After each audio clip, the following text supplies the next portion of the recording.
اور یہ بیعت مرشد صحابہ کرام کی وہ سنت ہے جو صحابہ کرام نے اپنے جان و مال قربان کرنے کی نیت کے ساتھ رسول کریم علیہ السلام کی بیعت کی تھی۔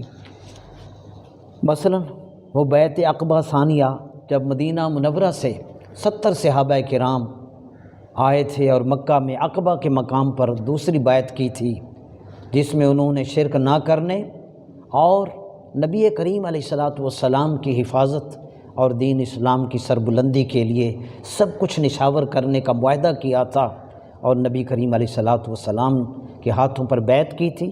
اور پھر انہوں نے عرض کیا تھا یا رسول اللہ ہمیں کیا ملے گا اس پر؟ تو آپ نے فرمایا تھا جنت۔